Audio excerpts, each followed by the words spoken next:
어제 여의도에 촛불이 옮겨왔습니다. 서초동에서 내려진 검찰개혁을 향한 국민의 명령이 마침내 국회로 전달되어 온 것입니다. 다음 주에 더 많은 촛불이 올 것이고 그 다음 주에는 또 그 다음 주에는 더 많은 촛불이 파도가 되어 여의도를 가득 채우게 될지도 모를 일입니다.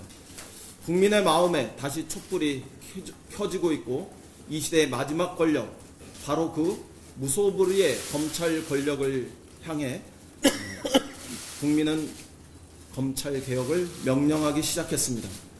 국민의 권력으로 검찰을 되돌려 놓기 위한 촛불은 다시 전국에 밝혀지게 될 것입니다. 그리고 우리 국회를 매서운 눈으로 지켜보게 될 것입니다. 시민의 함성으로 공수처 설치와 검경 수사권 조정 법안을 신속하게 단호하게 처리하라는 사법개혁 1호 명령은 확실히 발동되었습니다. 자유한국당이 광화문에서 그들의 지지자를 동원해 문재인 정권을 향해 터무니없는 선동을 한 것과 달리 자율과 연대의 정신으로 검찰개혁 법안의 신속 처리라는 매우 구체적인 명령을 우리 국민은 국회를 향해 전달한 것입니다. 검찰이 수사지휘권마저 폐지하지 않으면 가짜 수사권 조정이라고 했습니다.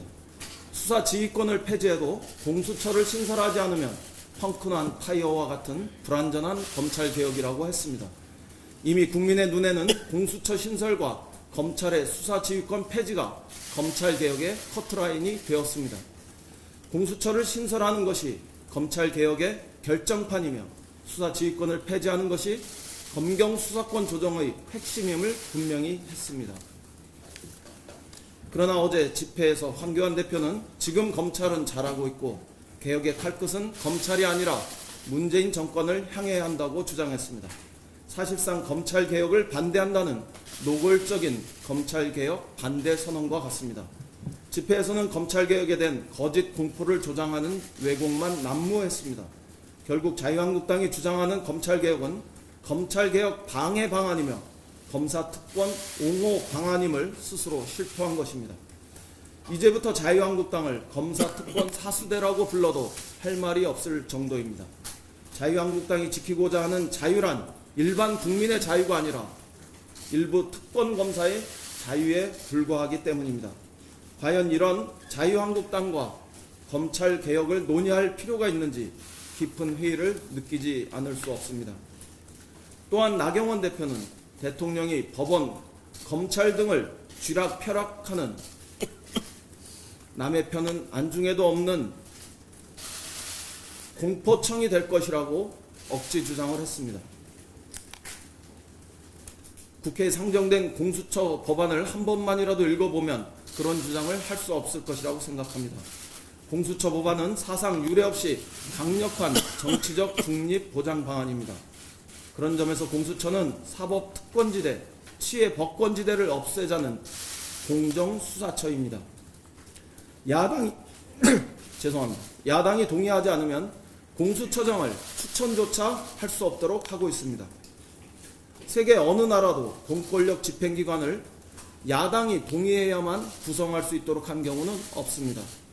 공수처가 대통령이 통제하는 기관이라는 주장은 명백한 거짓 선동입니다. 공수처 외압 방지가 그토록 중요하다면 가짜뉴스로 묻지마 반대만 외치지 말고 더 강력한 외압 방지 방안을 제출하기 바랍니다. 우리는 이미 말씀드린 것처럼 기소권 남용을 막기 위해 권은희 의원께서 제안한 기소심의위원회도 열어놓고 논의할 용의가 있습니다. 공수처 반대는 사법특권을 놓지 않으려는 마지막 저항으로 규정합니다. 자유한국당은 공수처 대신 특별감찰관제와 상설특검으로도 충분하다고 이야기합니다. 박근혜 정부가 특별감찰관을 어떻게 식물감찰관으로 전락시켰는지 국민 모두는 똑똑히 보았습니다.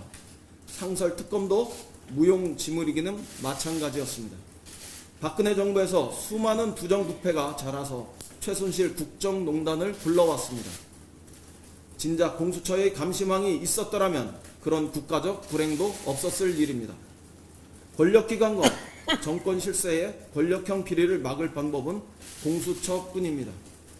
그런데도 자유한국당이 공수처 결사 반대를 외치는 것은 박근혜 정부 때처럼 다시 검찰과 결탁하려는 특권 본능 때문이라고 생각합니다. 우리 국회는 국민이 발동하는 검찰개혁의 지상명령을 받들어야 합니다. 더불어민주당은 총각을 다투어 신속하고 단호하게 검찰개혁 법안을 처리하라는 국민의 명령을 집행하고자 합니다. 우리 당 검찰특위는 우선 법을 바꾸지 않고도 즉각 단행할 수 있는 검찰개혁 방안을 이미 정리한 바 있습니다. 오늘은 패스트트랙에 올라와 있는 법안, 특히 공수처 법안 등을 신속하게 처리할 수 있는 입법 전략을 논의하게 되겠습니다. 박주민 특위위원장께서 다시 이 문제와 관련해서는 말씀드리겠습니다. 다음 주에 공수처법과 검경수사권 조정 법안의 여야 협상 과정에서 심혈을 기울여 임하겠습니다. 그 결과에 따라 제2차 패스트트랙 공조의 가동 여부도 저희는 심각하게 검토하고 판단하겠습니다.